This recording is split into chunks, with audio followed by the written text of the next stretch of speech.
Hello and welcome back to here at Breaking the Consensus. Tonight I'm joined by psychotherapist Stella O'Malley. But before we get to talk to Stella, I'm very interested and very excited to be talking to you tonight. I just want you to notice the subscribe button there. If you can press on the subscribe button, any new material that we produce and new content, you will be advised of it. And the donate button is there. Anything you can give will be greatly appreciated. Thank you very much. Stella, thanks a million for joining us to talk about this. I know this is an issue that is a lot of parents, a lot of people generally are very worried about.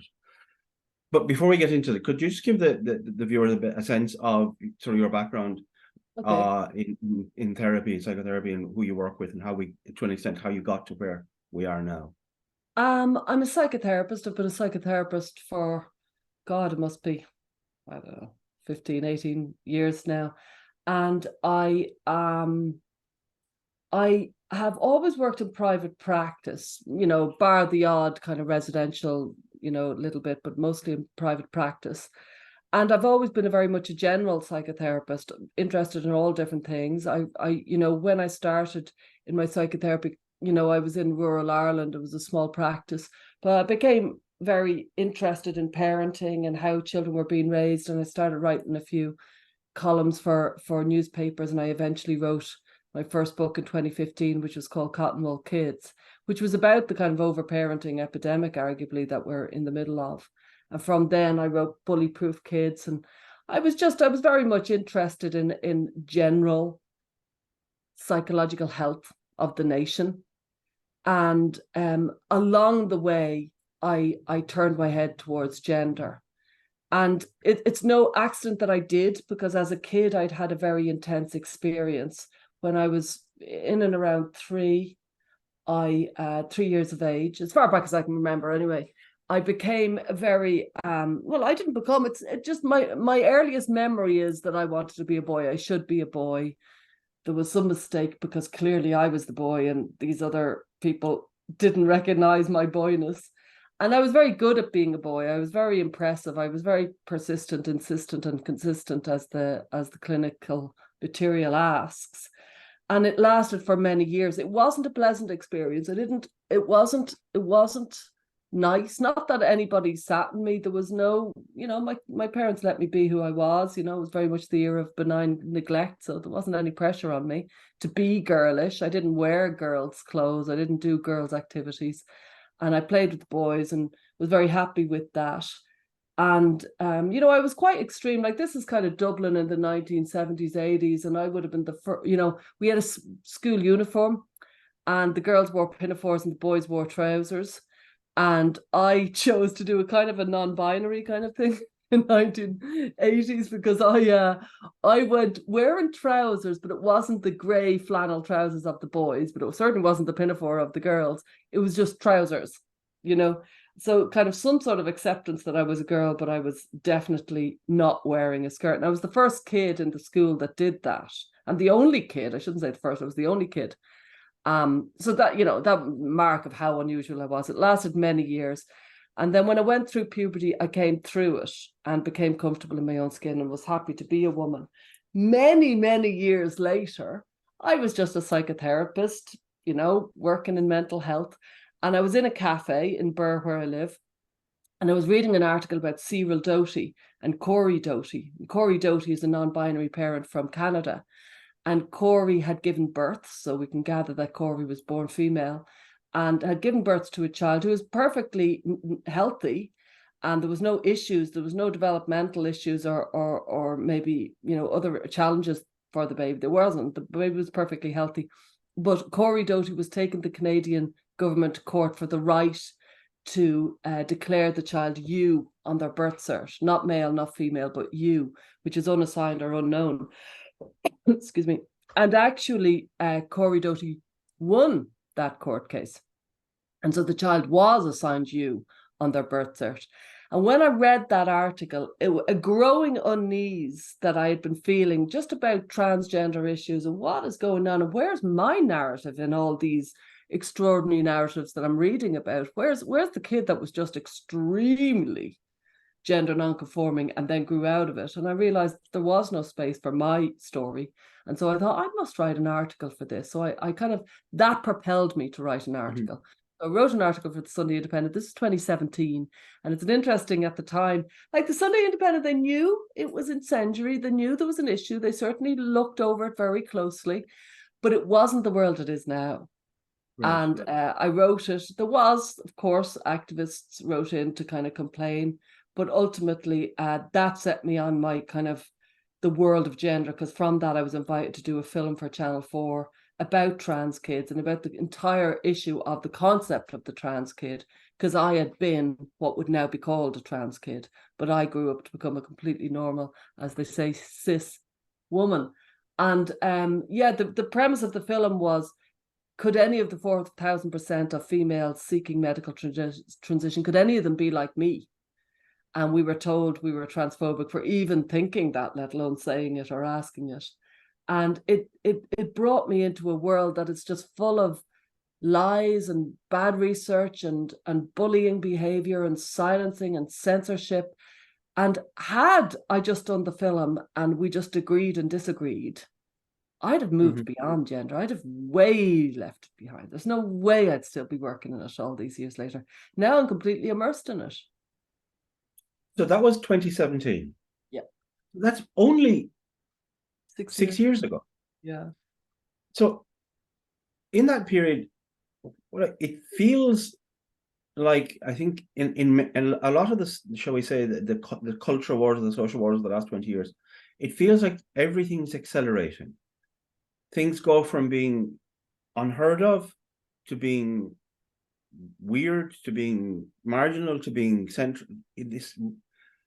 But also the nature of the debate is, well, it's not really a debate. It feels like it feels, I don't want to use the word violent because I think it's overused, but there's a heat and a level of rhetoric in this discourse which makes it very difficult to talk about. I mean, was that your experience?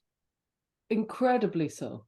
You know, it was unbelievable. I knew it was hard. I knew when I was going in to do this film, I asked lots of people, should I do it? And it's interesting. That was 2017, and all my friends and my sister, they all said, don't touch it. That's a crazy world. Do you know what I mean? So it was known that it was a very extremist world, but it has accelerated into madness now. It's a very intense world now. It's a lot. We're talking about the gender issue, the gender ideology, that covers a whole gamut of experiences and people. And we're talking about people in their 50s, people in their 20s. But we're principally interested, because I think this is the area that you've worked in. It's children. Now, if I can do a doubler here with you. First of all, my sense is from reading about this that we have seen an expansion, some people would say an explosion of children, particularly girls, in the sort of prepubescent period, preteen period, presenting with as gender non-conforming, and well, if they're gender non-conforming, then presenting with gender dysphoria, asserting a trans identity. And now this is being described. Now, is this a clinical term? Rapid onset gender dysphoria. So first of all, if we could just explain some of the language here to the people, this thing, gender dysphoria, trans, gender non-conforming, what are we talking about here? What are the clinical terms and what are, in a sense, the political terms? Okay, there's a few things to unpack there. The clinical term that's most used is gender dysphoria, and that's what's used in the DSM, which is kind of the Bible, the manual for psychiatrists and psychologists. And they use the term gender dysphoria, which is distress. You know, the opposite of dysphoria is euphoria, if you follow me. So it's distress related to gender. And, you know, when you go and look it up, and I urge people to do it, you'll just see like these awful stereotypes. It's like something from the 1950s, you know. So for a child to be diagnosed with gender dysphoria, they have to have for maybe 6 months. And I had it for many, many years. For example, they want to play with toys of the opposite sex. They want to have friends with of the opposite sex. They want to wear clothes of children of the opposite sex. And you're like, really? Really? Want to wear you know what I mean? The criteria is very, very stereotypical, but that's what it is, and that's what it's called, and it's a clinical diagnosis. After that, just to correct you, it's not the preteens that is the explosion, it's the teenagers that is the explosion. Okay. So up until about 10 or so years ago, there was only two groups who sought to be the opposite sex. Young children like me, I was classic, I was very typical, small number, but they were always there. There was always a small number of children who sought to be the opposite sex. Usually they'd grow up to be same-sex attracted, gay, lesbian, or bisexual. And there was always a small, very small group, but they were always there, of men, usually middle-aged, who wanted to transition. So those two groups lived, and the children usually grew up and became gay or same-sex attracted. The men often became transvestites, and there was a sexual erotic fixation around about that. And then suddenly out of nowhere, in the last 10, 12 years, there's been this explosion of teenagers. And they've never been seen in the medical literature, ever. They've never been seen at all. There's never been any large numbers of teenagers seeking medical transition. And these suddenly did. And it was very much based upon what people could see was a social contagion on the internet. And in 2018, a physician researcher called Dr. Lisa Littman did some research on this, saying, God, it's strange that she started to realize in her own home community, like 5 girls in the same friendship group were all coming out as trans. And so she decided to do some literature on it. And she coined the term rapid onset gender dysphoria, which is what you were talking about. It's not a clinical diagnosis, it's a description of a phenomenon. And we're really newly coming to it. This is a world that's filled with jargon. But I urge people, you can learn it. It's about 30 or 50 words, and then you know it. Once you know it, you know it. So you're talking about teenagers here, principally girls, is that right? Yeah, mostly girls, yeah. Yeah. This is a new thing. Now, on one side, people who are described as trans activists will say, well, this population always existed, but because of social issues and prejudice and whatever, that it didn't manifest itself. But now it's manifesting itself. How would you react to that? Well, I have a couple of things to say to that. One is they never came to any sort of notice in the clinical field, and yet the children did. So that's a real aberration that doesn't quite make sense, because the children were noticed. The children have been studied for decades and decades, and yet there was no teenagers. So that it doesn't quite make sense that they never made any notice within the clinical literature. The second thing is, there's a very strong myth abounding that if these people don't transition, they will die by suicide. Okay. And my response to that would be, if that was the case, surely with this huge number of people, especially if you look at the numbers in America, huge number of that have never before transitioned, and now in the last 12 years or so are suddenly medically transitioning, surely there'd be a big reduction in the suicide numbers. Surely this would be noticeable. If that was the kind of reason for suicide previously, well, then we would see a difference with all these children who have medicalized, and they wouldn't be therefore dying by suicide.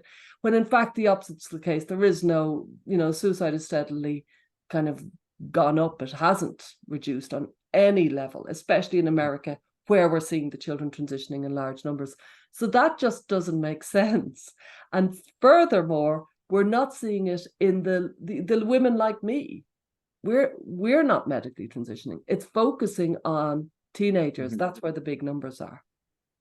So is there a theory, or is there an evolving theory of why this is happening then? Oh yeah, there is a theory. There's many theories. Mm-hmm. One would be, for me, I often look to when you get a culturally accepted form of distress. It was written about by Ian Hacking quite well, culture-bound syndromes, that some mental health distress is more acceptable than others depending on your era. And when a manifestation of distress comes into society, it often stays, especially when it's accepted. So before like the 1970s, anorexia was vanishingly rare. It was in the literature, but it was in tiny numbers. Once it came in and it stayed, and it's very contagious. You know, if one person has anorexia, there's a likelihood more people will get it, just like suicide is contagious.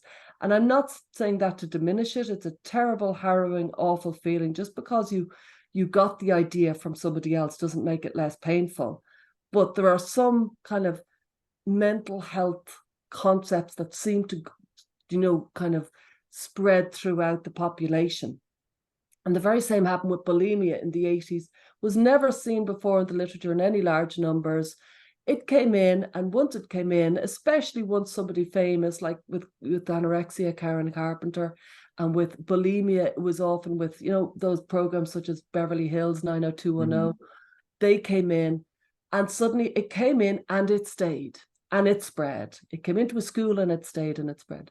Then self-harm, never before seen in the medical literature. Again, it came in. Once it came in, and again, it would be through pop culture. It has spread.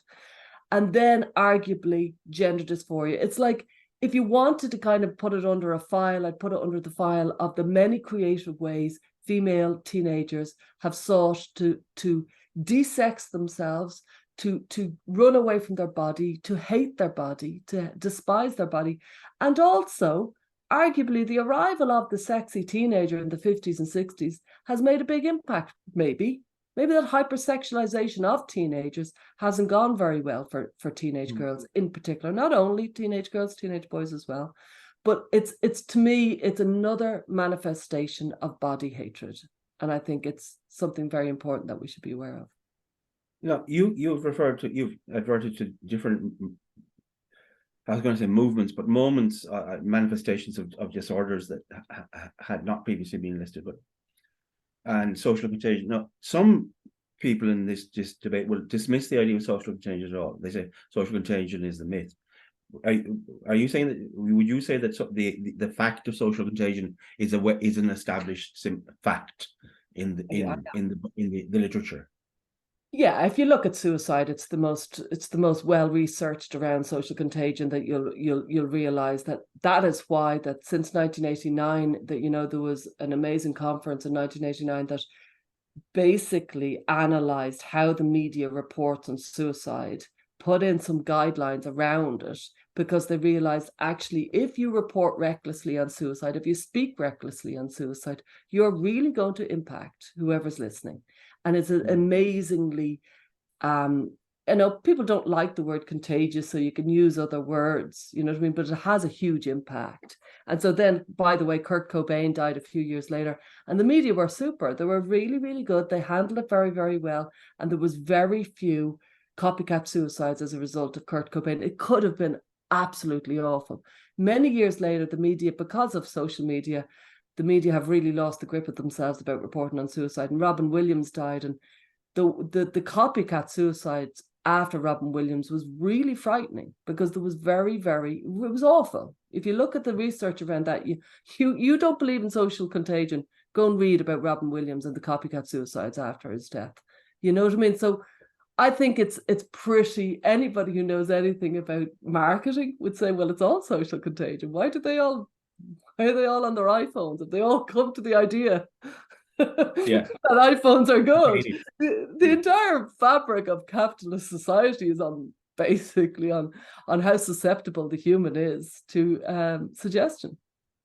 So we've said this has gathered, it happened quickly. It's gathered steam, and we're talking about teenagers. So we're talking about children in schools.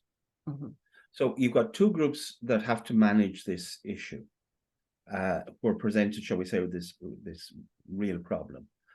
Well, lots of different groups actually, but just for the minute, we'll talk schools and parents. But you have just been involved. Your last book, I think, that you co-wrote, is that right? Yeah. Which is when kids say they're trans. Yeah. Now, there are two.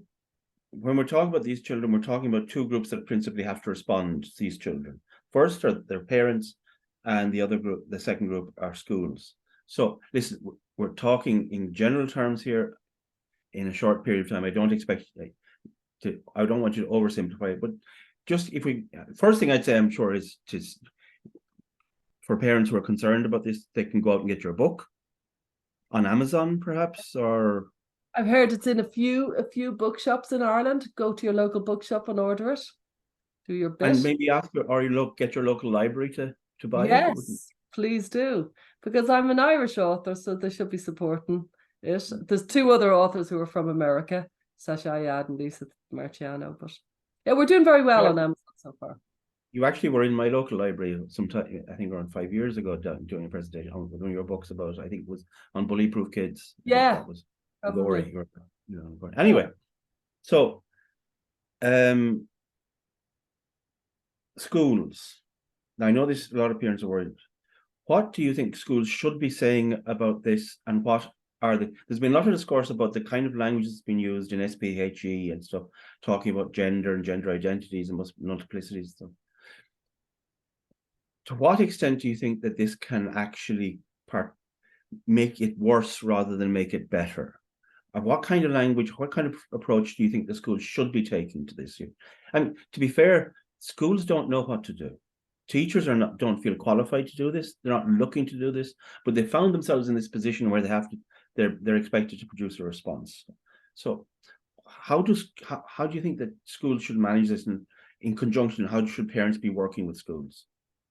Yeah, it's, in fairness to the schools, I think it's very, very difficult for them. I really do. I think they, just like they didn't know how to handle anorexia, they didn't know how to handle bulimia, they didn't know how to self-harm.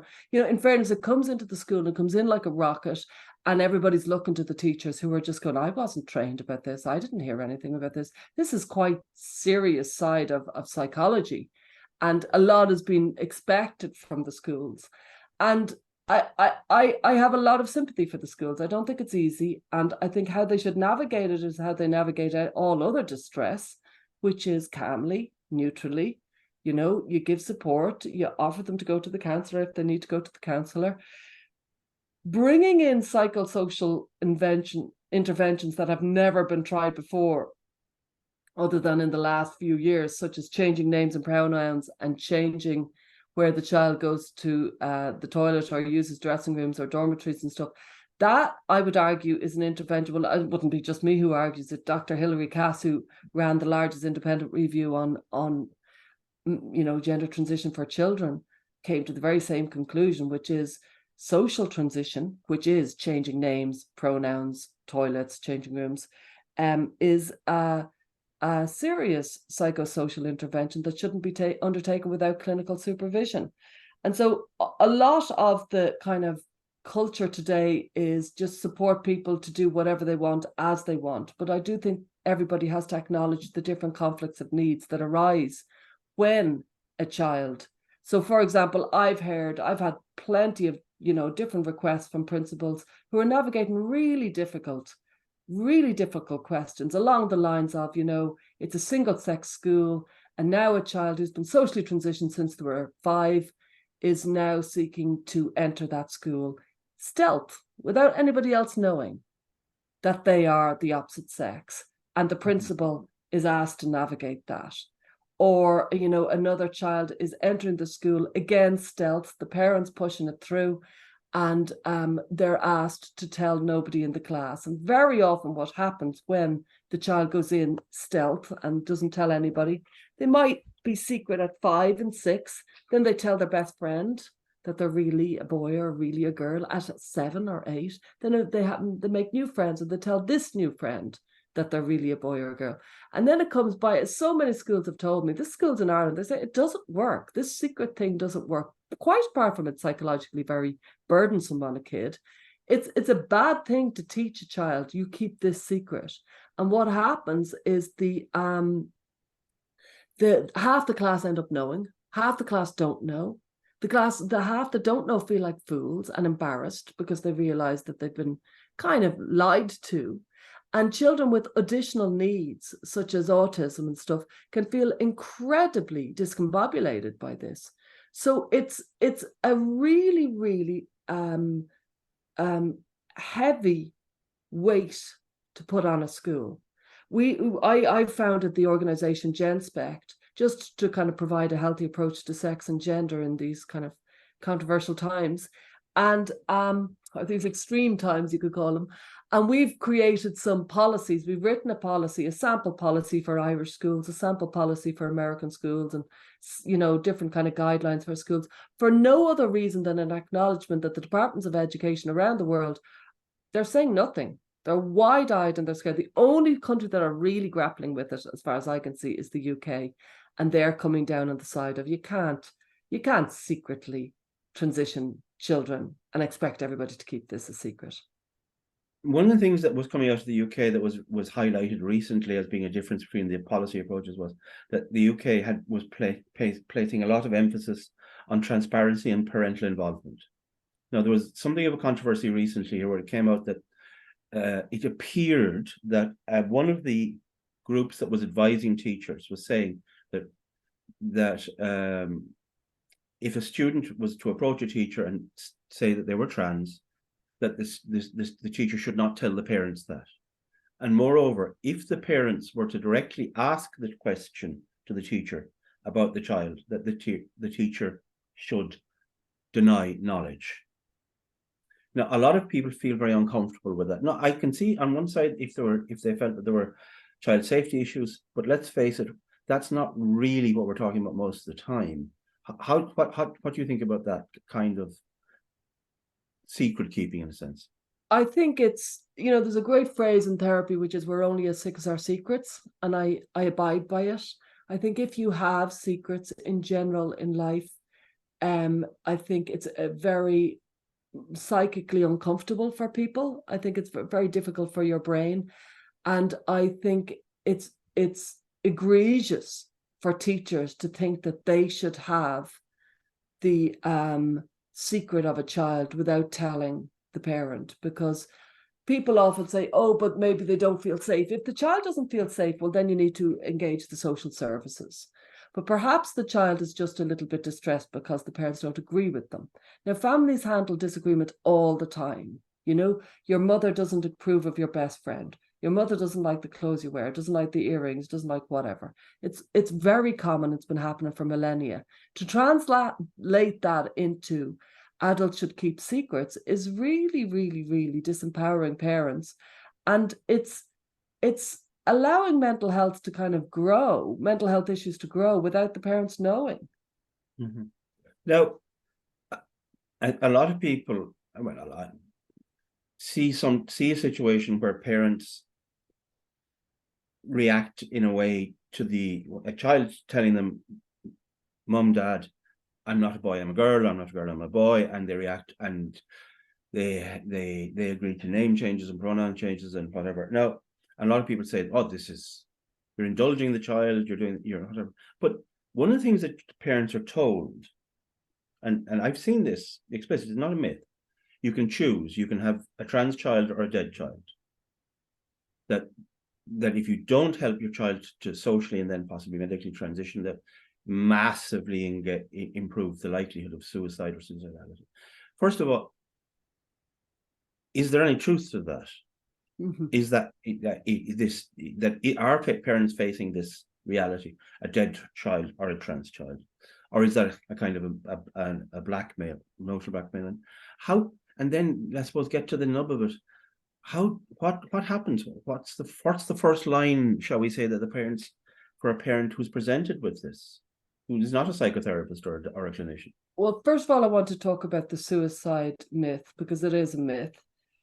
Between the years 2010 and 2020, which is 10 years, there was a large-scale study carried out by, the sociologist from Oxford, Michael Biggs, and he showed that of the 15,000 children that were seen by GIDS in the Tavistock, the Gender Identity Development Service, the largest paediatric gender service in the world. Of those 15,000 children, 4 were suspected to have died by suicide. Now, 4 out of 15,000 over a 10-year period is in keeping with any mental health for children. It's like anxiety, or, you know what I mean? It's any group who have mental health issues would be in keeping with that figure, 4 out of 15,000 over 10 years. It's not high. It's elevated compared to the ordinary population, but it's slightly elevated. So that was the first definite study, if you follow me. It wasn't speculative. It was actually, now of those 4, 2 were on the waiting list and had never seen any clinician, and 2 had seen clinician. And so you can't even extrapolate that maybe therapy or treatment made a difference for these children. It doesn't add up. And then when you look at it again, there is where this myth came from was from an online study from 2015. And it was a huge study in America. And it basically, anybody could fill it in, and you could fill it in any number of times. And it asked people who identified as trans if they'd ever been suicidal. And from that, they created this highly suicidal myth. And an awful lot of research has been done based upon this online survey. So you and I could do an online survey today, and then we could write a very good, well-written, peer-reviewed article that mentions it. And in a way, it's like laundrying the pretty ridiculous online survey with a kind of peer-reviewed research that references it. And that's how it kind of got into the thought. And it's a terrible, terrible, terrible thing to say it to a parent. Would you like a dead child or a trans child? It's emotional blackmail. And I have to admit, like, I've watched I Am Jazz, the kid who was transitioned. Very good example of how it got into the cultural pool was, Jazz Jennings, who was transitioned as a child and is now a medically transitioned person in her early 20s. And the mother was petrified of suicide, and it was ridiculous. It was like, your kid is 6. There was no worry of suicide. It was not an issue. And she had been given wrong research, and she was terrified. Okay. Now, another thing that we are told, for example, particularly if we're at this age group, that one of the first interventions, along with social transitioning, which you described as a serious, it's not a use of pronouns and names. Well, this is not a trivial thing. It's quite a serious intervention, social intervention. But then there's the medical intervention, which is puberty blockers. Now, we've been told that puberty blockers are safe and they are reversible. What is the science on that, and what is the current thinking about that? Well, puberty blockers, we have no long-term evidence for puberty blockers because they were developed in the 1980s for children who had precocious puberty.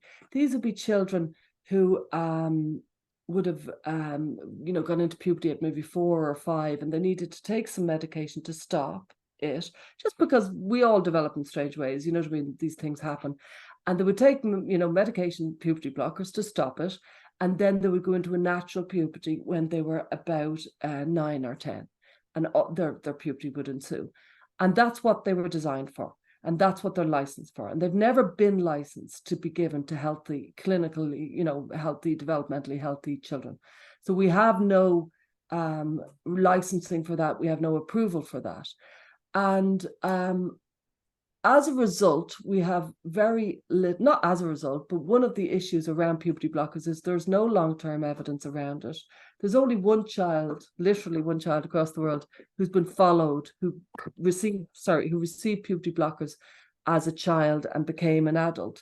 And that person, so they're about 37, I think, when they were followed up. And they haven't managed to have a successful long-term relationship. They are ashamed of their genitals, and it is a sad account of a life. The person says they're quite happy, but they are really, when you read the account of it, it is quite difficult. And so I'd be very, very concerned about puberty blockers, because I would feel that it's something that needs a lot more attention before we could give it. I don't see how we're experimenting on children. And we're giving them medication. And when you block puberty, you block their sexual development. So they're out of sync with all their peers. And so their breasts don't grow and their genitals don't grow. And so that means that might be fine when they're 12, they first take puberty blockers. But then they're 13, 14, 15, and none of their genitals are the exact same size as they were pre-puberty. So they're 11. And everybody else in their milieu will have developed. And so they're completely out of sync. And I would say no wonder 98% of children with puberty blockers go on to cross-sex hormones, because they've started a kind of a medical identity as soon as they block their puberty. But we don't know what happens when puberty is awoken. When your sexual awakening happens, with it, all sorts of cognitive development will take place in the brain. For example, when you develop sexually, you go from being asexual and completely self-absorbed, I want ice cream, me, I want my toy, I want my friend, to being a sexually developed person who wants a mate, who has the aching loneliness of wanting a mate that will often last for life. And sometimes we meet our mate, but like that aching loneliness won't occur if your sexual development is blocked.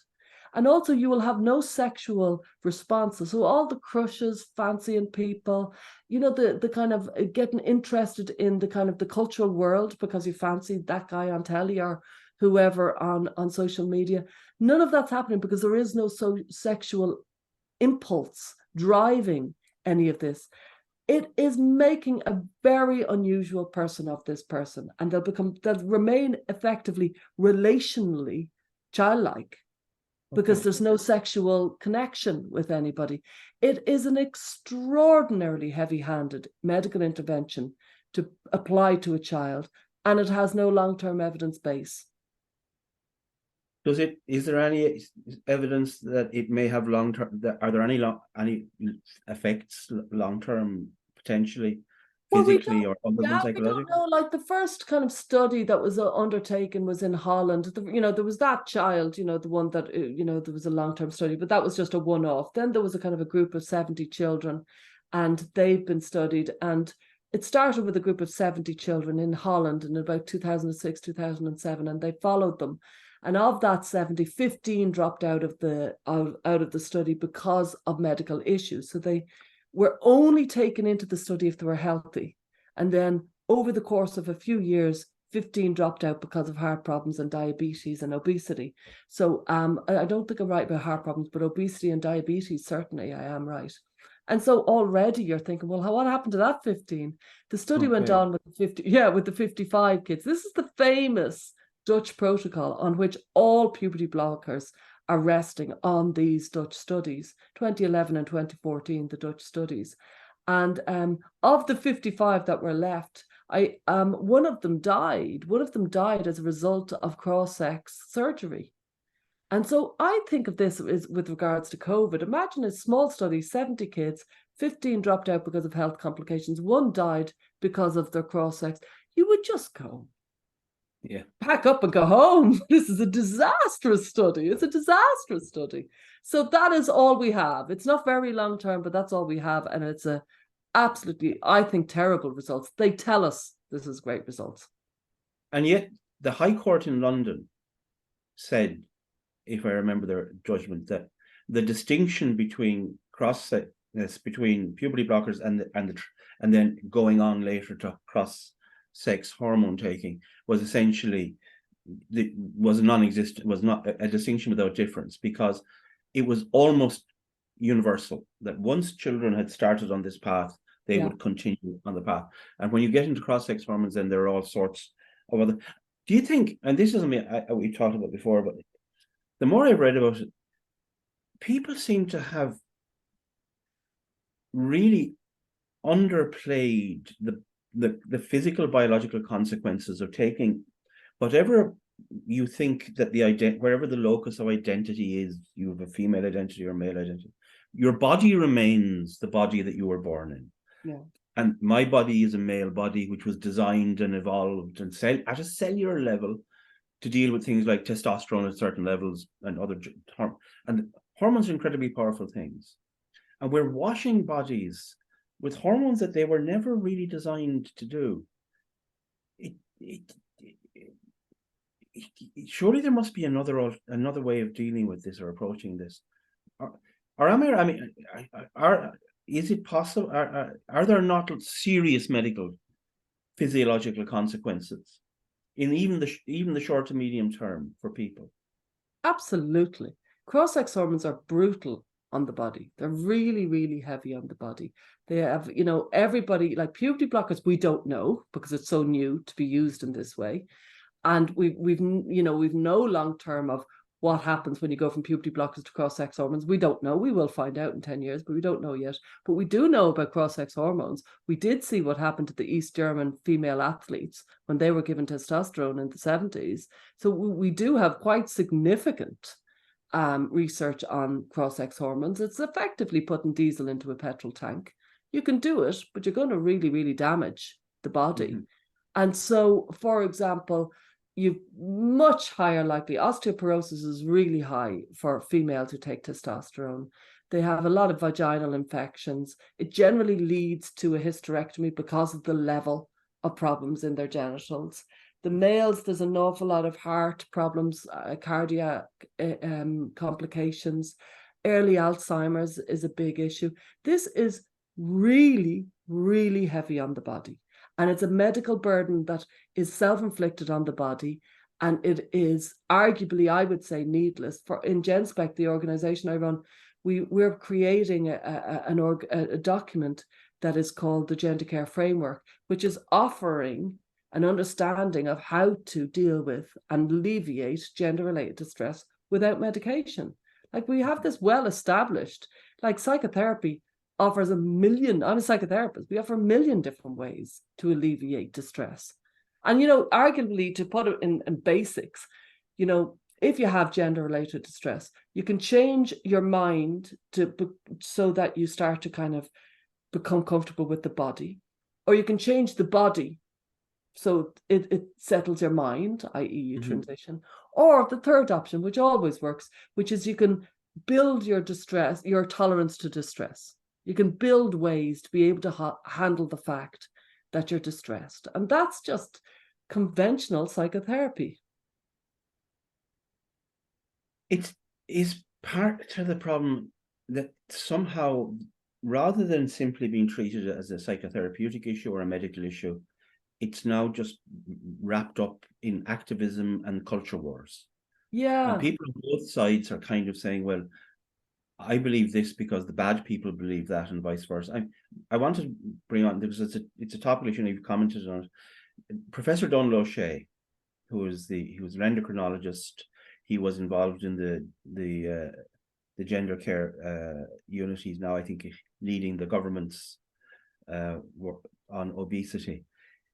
Some people may not be aware. Could you maybe just talk a little bit about the story that broke there about what Professor O'Shea, who is I think we can all agree, an extremely credentialed and respected clinician. He's the lead clinician in Ireland, and he's been working in the gender services for 25 years, in the adult national gender services out in Loughlinstown. And they have resisted the activist-led healthcare, and they've remained clinician-focused, and they've remained sensible, even within this kind of world where activists have shaped so many different policies. And they have been effectively sidelined by activists. An extraordinary swerve has happened. So they've successfully ran the National Gender Service for many, many years. Activists have ran a campaign against them, and they've ran a successful campaign against them, because now the Children's Service is completely ideological and is creating effectively a civil war between the adult service and the children's services. The adult service, which is a service that has been running for well over, like I say, 25 years and longer, they are seeking to be able to have some control over the children's services. The children's services has never existed in Ireland. And so they used to use the Tavistock, which has frankly been shamed at this stage, and it's been, you know, it's going to close down because it's been so bad. The children in Crumlin were using the Tavistock, and now they're seeking to go to Antwerp in Belgium rather than becoming part of the adult services, rather than allowing the clinicians who are really, really very, like you said, they couldn't be higher credentialed. Between Dr. Paul Moran, who's a lead psychiatrist, and Donald O'Shea, who's the lead endocrinologist, you couldn't get better qualified in this world. And they have been sidelined by the HSC. and they have, instead, the HSE are choosing to be shaped by I'm wrong. Vanessa Lacey isn't a doctor. Vanessa Lacey, who has a PhD in loss and grief, who worked for TENI, which is a transgender lobby organization, and who runs her own organization. She's a trans woman, almost needless to say, and an activist. And now Vanessa Lacey is the person who refers the children from the Children's Service to, I know, it's unbelievable. Vanessa Lacey children to Antwerp. For clarity, this individual, who may be a very fine person or that in many ways, is not a medical doctor. No. No. But is the person responsible for referring people to the clinic in Antwerp. Yeah. Not the lead psychiatrist or the lead endocrinologist. They've been sidelined. And so there was always a children's services, which we didn't have a children's service, so they were using the Tavistock. Then there was the adult service, and the adult service started complaining about the children that were coming from the Tavistock. Now, it turns out they've been proved right. There's now been an expose on the Tavistock, and it's been shut down. But the adult service, Dr. Paul Moran and Dr. Donal O'Shea, started complaining from as early as 2018, saying these children are really, really distressed and they haven't had any psychological support. They've just been medicated and, you know, this isn't good enough. So that was happening from 2018 onwards. They brought the HAC into it. And what has happened in an extraordinary turn of events, the HAC have put their money on, they've gambled on the activist-led organization, which is TENI, and Vanessa Lacey, who was the clinical manager of, I shouldn't call it clinical, I'm used to saying it, the lead manager of TENI for 10 years. Vanessa Lacey isn't a clinician, has never worked in clinic, doesn't have any clinical experience, and is now, because these days experience in a situation is given precedence over expertise. And so because it seems to me, my read of it, because Vanessa Lacey is a trans woman, is given more kind of attention than the clinicians who've been working in this field for decades.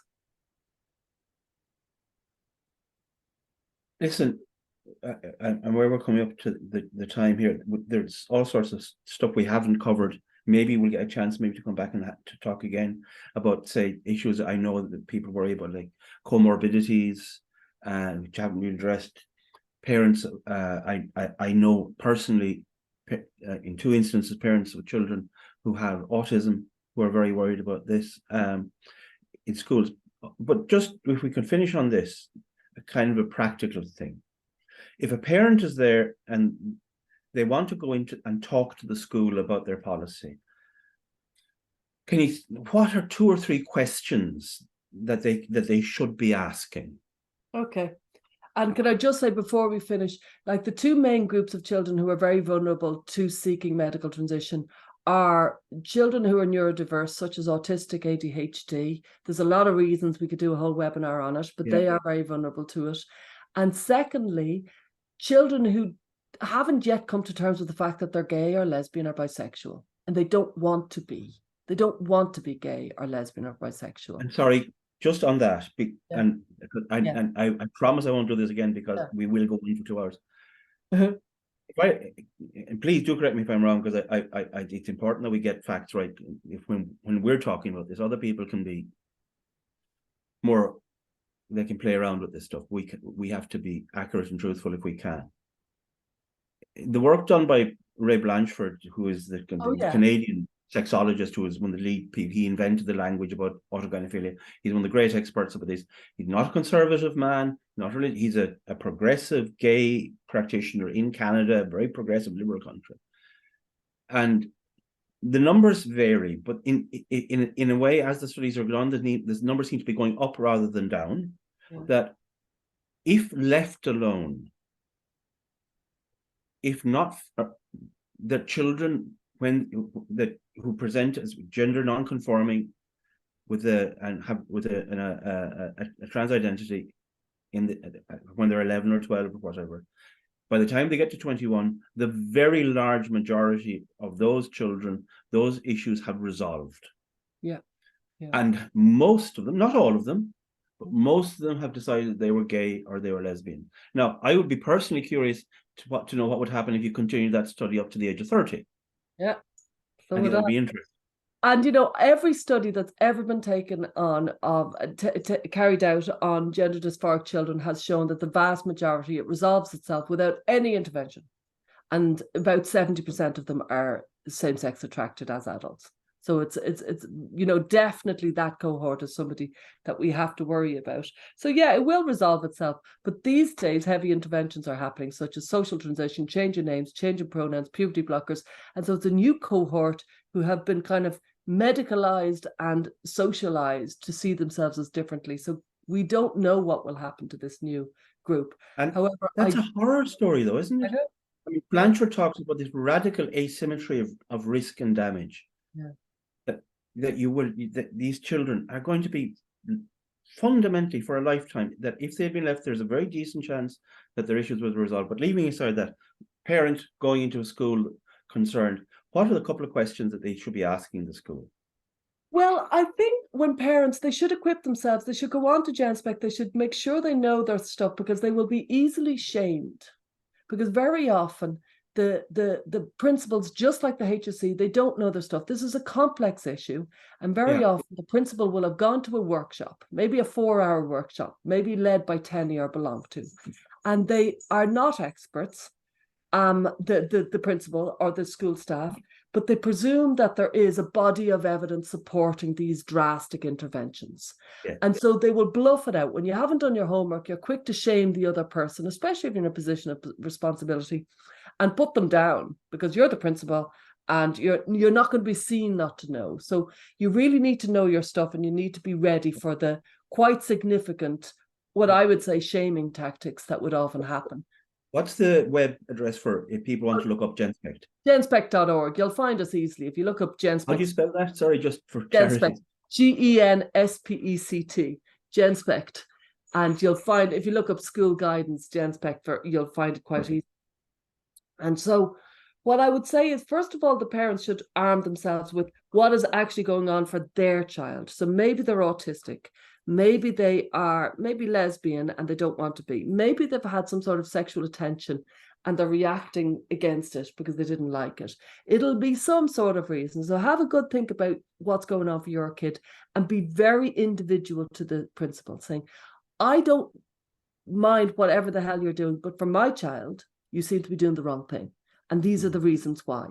And so you make sure that you lead with a kind of an approach that very much, sadly, has to kind of show that you're reasonable, that you're progressive, that you're not a bigot. And, you have to show all that. And I think that's a kind of an indictment on society, that parents have to be so supplicating, rather than, there's some parents who are very religious, who are raising their children to be religious. I'm not religious. I don't believe in God at all. However, I do think parents should be free to raise their children according to their values. But these days, they're only listened to so long as they show the principal that they are, progressive on some level. But at some stage, they have to kind of go into the principal, make an appointment, and make sure they ask a few questions saying, I'm not sure you've got my child right. And also, certainly, I'm putting you on notice that you cannot make any decisions about my child without my consent. And I think my child is quite vulnerable at the moment, and you need to give a lot of space to my child to make sure that they are not overly impacted by the culture of a school, or by the strong personalities of certain members in the school body. It's a difficult conversation to be had, so I'd read up about it a lot before you went in. Listen, we're here at the 50. Stella, it's always great to talk to you. Thanks a million. I suspect that we will be back at least once again, because it's such a big issue and so many people are concerned. But for the moment, thanks a million, Stella O'Malley, whose book, hold it up again there. Yeah. When kids say they're trans. This is very much for the parents who are going, what's going on? and they need some help. That's what this is for. That's available there. So thank you, Stella. Thank you for joining us again tonight here at Breaking the Consensus. As I say, hit the subscribe button, hit the donate button. Anything you can will be used to help protect those values that we share. But for tonight, thanks a million and good night, and have a good evening. Bye-bye. Thank you.